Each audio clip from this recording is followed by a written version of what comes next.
Chapter 38, Olive, Monday, May 15th. Lost ourselves over and over. Mom walks around the kitchen while she waits for Emily to come back downstairs and clean clothes and dry shoes. She strengthens the vases by the windows, but her sleeve knocks some flowers into the sill. She rearranges all her spice jars in a row. She touches the dried herbs on the stove. She's okay, you know, I tell her, even if it's not something I'm entirely sure of myself. When you're a parent, Mom says, you're always worried for your children, even if you don't let them see. When they ride a bike at night, when they stay out late, when they come home drunk. I stare hard on the floor. Last night was my parents' worst nightmare.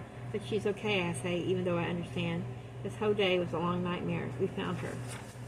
Mom twitches at the word found. I wonder if she suspects we cast a spell like she did long ago before we were born. If she does, she says nothing. But I know the spellbook, or at least her old diary, is on her mind because she says, I'm going to give Noelle a call later. Get Amy's number. She should be with her kids. I freeze. Hazel's words run around my brain. I murdered my parents. Now who's the monster? If the spell brought Emily back, does that mean it could bring Ash back too? Or was Emily never really lost to begin with? Did she stay in touch with Ivy's mom, I ask, like she'd have her number? Mom nods, her gaze still absent, her mind elsewhere. They stayed as close as anyone could be with Amy. Although there were always things Noelle shared with me that she didn't share with Amy. I'm still finding it so hard to believe my mom is Laurel, that everything she wrote about in that diary happened to her. Like what, I ask? I don't think she ever told Amy who Ivy's father was. My mouth hinges open. She must have suspected, Mom says. It's fairly obvious to the rest of us. No, I say, no way. But Amy, who was always willfully obvious at times, I actually have to sit down. I lower myself onto a chair, and the dogs come close to nip at my nose and my lap. Jude. Of course it was Jude. Ivy's father was Jude. She's Rowan and Hazel's half-sister. She kept that kid locked up so tight, my mom was saying, like she wanted to keep her safe. I'll call them both tonight, she adds. It's long overdue. I winced and considered telling her what Hazel said to us all about her mother and the fire. But at that moment, my phone lights up on the table. It's a message from Rowan. Ivy lied. Her mom was with mine all along, and Ivy knew it. Mom was in rehab. The magic made her find her way. A second message follows right after. When we get back to the house today, someone has been there looking for us. We called Mags. Our mom is in town. My jaw drops open. We can't have been the spell, but I can see why Hazel and Rowan would believe it was. Emily appears at the door of the kitchen in clean clothes. Her hair brushed and tied up in the kind of messy bun that usually takes me at least 5 hours to get right. Dr. Driscoll thinks there was probably some kind of leak in the gas pipe under the road, she says. It's over that side of the lake. But she said to come in anyway. Dad follows her into the kitchen and Mom hands her a bag of cookies. For the road. I know what happened, Emily says to Rose. I can feel my brow furrow. You do? How? I use my brain, Olive. It didn't make sense what Cleo was saying about seeing Rose with Catherall at the party. And when I was at her place and his phone was charging, I saw all those messages. You looked through his phone? And they were horrible, she goes on. I don't know exactly what happened at that party, but I do know he's a dick. She gives a future look in her mom's direction. I mean, a male reproductive organ. So she doesn't know exactly what happened. I decide to wait before telling my little sister. I decide to let Rose tell her if that's what she wants to do. Anyway, Emily says, tell Rose I'm sorry, okay? That I couldn't confront him about it. That's why you agreed to go with Cleo? That's why you two fought about the whole kill the messenger thing? She came around eventually, Emily says. I mean, she agreed to come with me. You wanted to go to Catherall's party. I wanted him to admit to it, to realize what he did, to say it was Cleo right there, in front of him, that if any guy did something like that to his little sister, he'd want to kill him. Entirely unexpectedly, I feel myself tearing up. Oh, Emily, I'm glad you're okay. When Emily leaves with my parents, my mom stops at the kitchen door and gives me a funny look. I think she might say something sisterly bondingly and how she and her sisters were always so close, and that she's glad Emily and I are finally getting along too. But what she says is, I expect your friends are waiting for you. I can go, I ask? She nods. Don't be home too late, she says. Then she steps outside at the sound of Dad starting the car. I won't, I tell her, and I give a little wave. Olive? Yeah, burn the spellbook. Night is already falling slowly when I get to the development. Don't be home too late is a very vague instruction anyway. What's late? On a balmy evening when your sister's been found and there's a beautiful boy waiting for you on a low wall with his guitar. A few notes float toward me when I reach the edge of the development with the storm drain tunnel. I stop suddenly, disoriented. The tunnel isn't there. Instead, there's an oak tree. It takes me several minutes to realize what's wrong with what I'm seeing. There is no oak tree usually. There was one. Before the development was built, the tree, Laurel, Ash, and Holly found the spellbook in, where they found Jude, where they cast that spell and made everything happen. That was here. The development is named for that very tree. A hint of weird wonder creeps over me. But there it is, a big old oak at what used to be the fork in the road, and now an ugly old storm drain tunnel on the border of the empty development. For a moment I think I see something, someone, up there between the leaves. But when I stop my bike to look, there's nothing there. No oak tree, no fork in the road, just the empty development, the parked earth under my feet, and the tunnel beneath it. I must be in some kind of shock still. I tell myself to get a grip and move on. I make my way toward the wall around the development on the foot and nearly crash into Rose, who is staring in the storm drain tunnel just like I was a moment ago. Rose? I thought I saw. Yeah, I tell her, me too. I was just on my way to find you. She gives me a quick hug. It's been a long day. Well, you found me, I tell her. What is it? I'm having a hard time figuring out what to say. It's been a really, really long day. I thought I lost you for a while back there. I guess I'm trying to say that I hope you're okay. Rose takes my hand. I thought I lost myself, she says, but I think I'll be okay eventually. How's Emily? I tell Rose everything Emily tells me. Rose's smile is sweet and sad at the same time. I'm starting to like your sister more and more, she says. Me too, I tell her. I wonder how much of me now understanding Emily would have happened anyway, and how much is not having been around Rose so much over the last week or so. I'm a bit different without her, a bit more open to other people, like Emily and Rowan. Maybe it's the same for Rose. Maybe if we hadn't had that distance, she never would have met Hazel. As if she reads my thoughts. Do you think we can trust him? She asks, like this morning. But the question is softer this time, as if she's already figured out the answer. Can we ever trust anyone, really, I say, with our hearts? Rose looks a lot more serious than I'm used to her being, but I suppose that's what change does. I've always trusted you, she said. I wrap one arm around her waist and walk with her toward the development. I don't count, I tell her. I'm your best friend. We're each other's constants. I think back to my mom in the kitchen, Emily by the back door, besides our families. Rose laughs. Oh, my little breastwort. You are my family. Now go talk to that boy who's been eyeballing you for the last 10 minutes. She pushes me towards Rowan and walks off toward the entrance of the Oak Road development. Forget what I said, I call after her. I think we can trust him. I think you can trust that lost heart of yours. She waves a hand behind her back in reply. I hop up on the wall beside Rowan, who doesn't stop playing when he says, I decided to stay. Oh, yeah? Yeah. Turns out we own this house, or our mom does anyway. For real? Yeah, my grandparents bought it for her when we were babies. I stare into the development. Really? How'd you find out? Ivy. There's a small pause before he continues. She never told us. She knew all along, and she never said. I take a moment to consider my next words.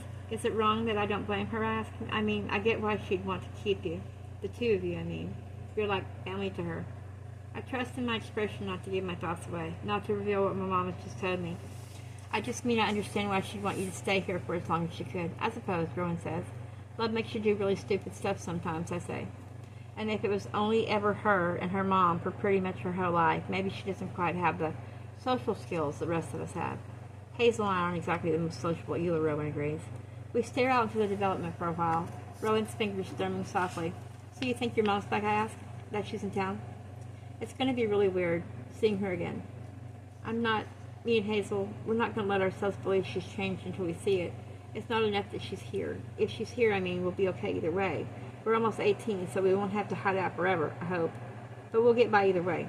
I guess this whole thing with Hazel and the spell has made it easier to let people go. Yeah, I think of Rose, I know.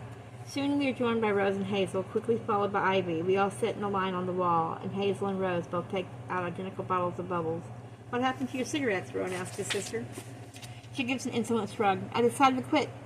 She sends a flurry of bubbles, matching Rose's, floating over the development into the forest. A little breeze rustles through the trees. Dry leaves and rubbish skitter along the wall at our feet. A small scrap of paper blows up, and I catch it without thinking. I recognize the paper. I recognize the handwriting. It's the telling of a diary entry, torn off, windswept, scuffed, wrinkled.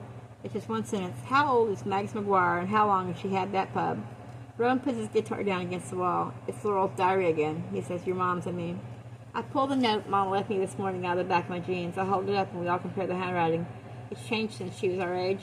It's similar but different enough that I didn't recognize it. What does it mean? How old is Mags McGuire, and how long has she had that pub? Well, I say, how old is she? How long has she had that pub? My Nana said yesterday the woman named Mags owned it when she was a girl, that she made potent the old-fashioned way. Ivy looks unsure.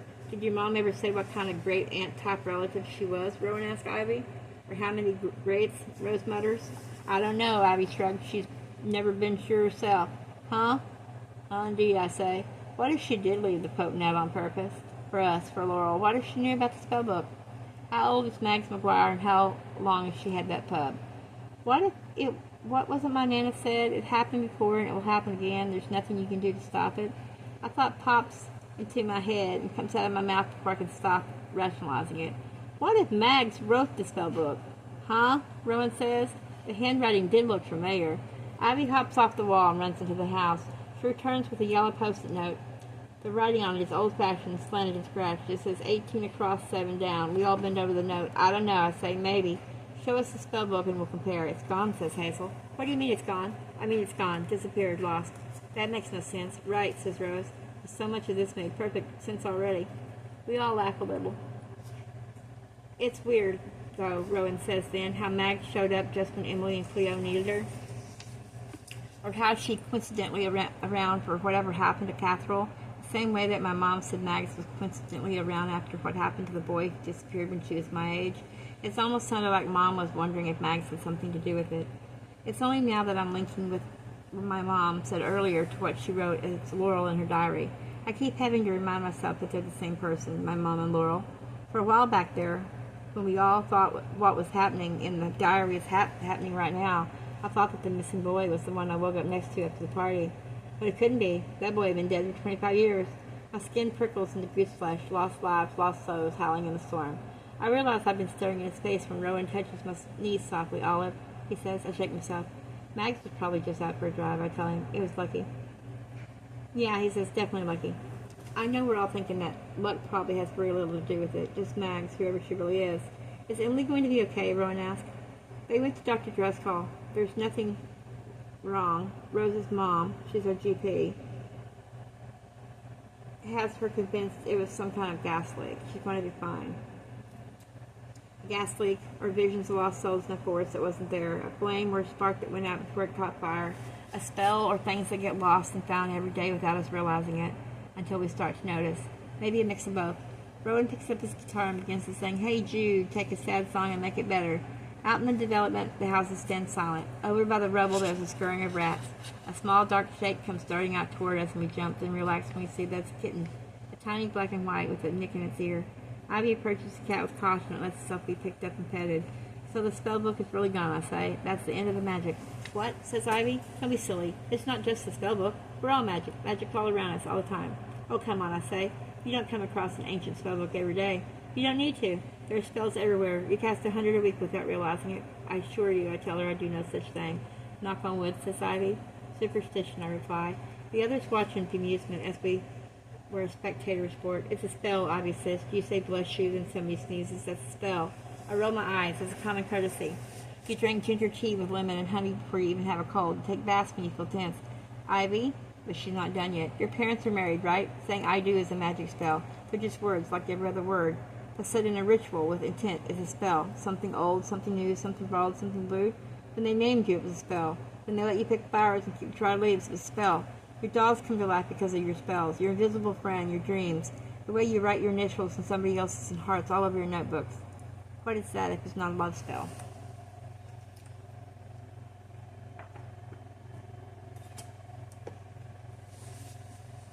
I don't even try to stop her now, but I can't help picturing my mom's collateral ring, the collection of things like talismans above my bed, the words written on her arms in marker. You cast spells every day. Your makeup is glamour magic, hiding and highlighting. The clothes you pick out to make your legs look longer, your waist smaller. The red you wear for confidence, the black when you're sad, the blue for clarity, your favorite bra, your lucky socks, the way you take an hour on your hair. It's a ritual. It's never just about clothes or makeup or perfectly messy buns. It's about magic. I touch my hair subconsciously. All this biking has downgraded my bun from perfectly messy to a bird's nest. I reach into my bag to find some pins to try to tame it, and I come out with my charm bracelet. I stare. What is that if it's not magic? Embrace the unexplained, Olive, Rowan says to me with a grin. Rose laughs low, her hand in Hazel's. Embrace the uncertainty, she adds. We share a secret smile. Embrace the magic, Ivy breathes. Hazel produces a marker from who knows where and writes the words on her arms. I click my arm bracelet into place on my other wrist. Over the words that are faded now, almost eligible, never be found. Next to the little olive tree charm is one that wasn't there when I lost it, a medal of St. Anthony. Not all losses are bad, Rowan said to me the other night. Maybe we need to lose some things to make room for others. The everyday things we let go of, we can move on with a lighter load. Rose was right. If you don't get lost, you'll never be found. It's like my mother said, everybody's lost something. They may not know it, but everybody's got their defining loss. A parent, a pet, a trinket, a treasury, a memory, a belief. Some people have more than one, and if you're not careful, you can spend your whole life looking for what you've lost. But the truth is, we're always losing something. Every day, stray hairs fall from our bangs. We discard fingernail clippings, we shed skin. We all made up of all of it, of longing, and of all the things we lose along the way. What have I lost? Beside me, Rowan flicks his lighter open, then clicks it shut again. When he catches me looking, he smiles. What have I found? Ivy perches on the wall like a little blue-haired bird watching it over us.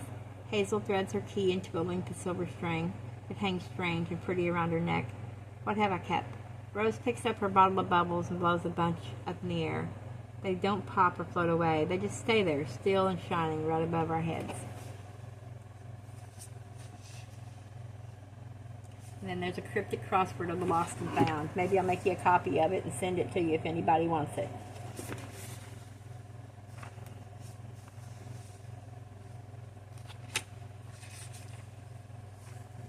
Acknowledgements. 100 million thank yous to Mama for the advice and the character psychology sessions, Dad for the crossword clues and loan of books about Irish trees, Kevin and Thomas for the puns and quotes, Claire, 2003 for the teen girl bedroom aesthetic. If anybody wants the acknowledgements for the book, let me know that too, because and I also have a solution for the crossword puzzle if anybody wants that too. That was the end of the book. Hope you liked it.